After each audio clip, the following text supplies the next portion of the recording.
Hi, my dear students. I hope you are fine. In the previous video, we gone through Grade 8 Social History, Chapter 9, The Making of National Movements, Part 1. And in this video, it is a continuation of same chapter. In previous video, we gone through about Arms Act, Vernacular Press Act, Swadeshi Movement, Rowlatt Satyagraha, Khilafat Agitation, Non-Cooperation Movement, and Chauri Chaura incident. In this video, we are going to see Salt March, Quit India Movement, Partition of India, and Independence of India. These are the things we are going to see in this video. So, now Indian peoples want Purna Swaraj, that is complete freedom from British peoples. In 1930, Gandhiji started the Salt March. Why he started? Because this British government, they just fixed a tax for salt. So if they are increasing the price of rice, we can get wheat. If they are increasing the price of wheat, we can get some other crops or millets. But the salt is important for all the food items, right? So if it is a very important food material. So just British peoples allotted tax for the salt. So to oppose this, Gandhiji started this Salt March. It is also called as Dandi March. So this Salt March was started by Gandhiji in 1930. They walked totally 240 miles from Sabarimali Ashrama to Dandi. And many people started to support this Salt March. And many people participated in this Salt March.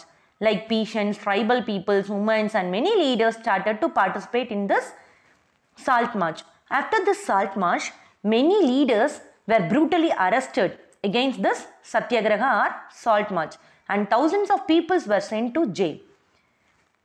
And what happened after Salt March means, we get a people bore of fruit, that is in that government of Indian Act 1935 was passed, that is provincial autonomy. What does it mean by provincial autonomy? That is, we can rule the particular, if you win the particular place, you can rule independently.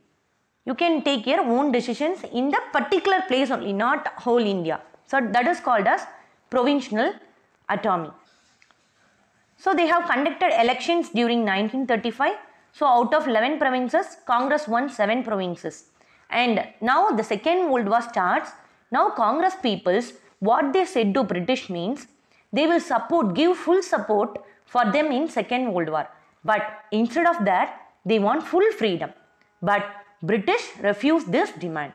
Congress peoples, they said they can help for them in Second World War. Instead of that, they want full freedom. But British refused this. So due to this refusal, Mahatma Gandhiji in 1942, he started a movement called Quit India Movement. It was happened in Bombay at Dawali Tank, and here all the Congress peoples were gathered, and Gandhiji was the leader of this movement, and he used a harsh slogan called "Do or Die." So we should return back our India, or else we should die. We should send the British out, or else we should die. Like that, he used some harsh slogans in this Quit India movement. But after this Quit India movement meeting was held, all the important leaders were immediately arrested and Congress was sealed. By the end of 1943, this Quit India movement was familiar in India, and everyone started to support this Quit India movement. But 90,000 people were arrested and 1,000 people were killed due to police firing. But actually Quit India movement was failed because due to non-cooperation. That is the main reason for failure of Quit India movement. But even though it was a failure, now British got some fear that we cannot able to stay in India for longer time. So now they got fear. We want to vacate India very soon. Like that they got fear. Can you guess this picture? Right side it is what country flag, and left side it is what country flag? India and Pakistan. The partition of India and Pakistan. That is the topic we are going to see now. So during 1940, this Muslim League, it won some independent states at northwestern and eastern parts. Now the Pakistan is in northwestern part, right? it is at the top of the map, left side of the map. So it is northwestern. So this Muslim peoples demanded many independent states for Muslims. Why they asked like this? Because during 1937, what happened? I already said that there was a provincial election. In that, Congress wins the majority. So this Muslim League was minority.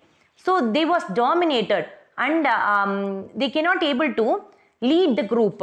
They can make only second decisions. They cannot lead the group confidently.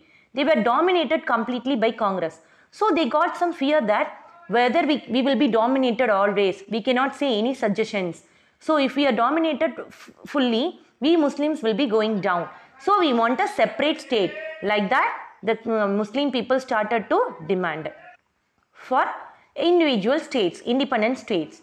And this British peoples, what they said means, they started to negotiate between this Congress peoples and League.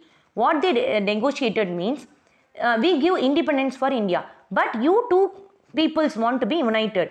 And they set up a committee to analyze what is happening between this partition. So again the election was held in 1946.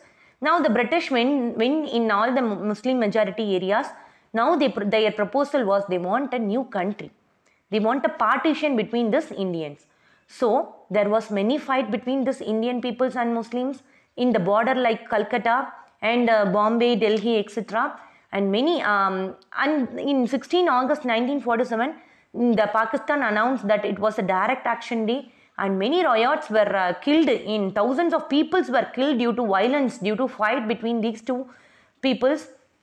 And finally, many peoples were killed, and numerous number of people, women, were brutally faced many problems due to this partition. And millions of peoples, they didn't have a home, and many peoples were sent as refugees. And finally the partition happens, but also we got independence. So the new country was born, that is called as Pakistan. India and Pakistan, it has a partition now. So even though we got independence, we should not feel it happily, because we had a partition between India and Pakistan. So our national leaders, they fighted more against this British. Many peoples were killed due to this independence movements. So we should remember always about this.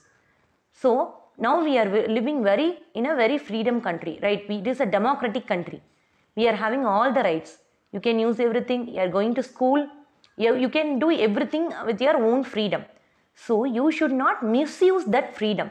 You should think how we got this independence from British. It is a very difficult situation. We cannot able to even think if we are in that ancient period or in that particular independence movement. We cannot even able to think what happened.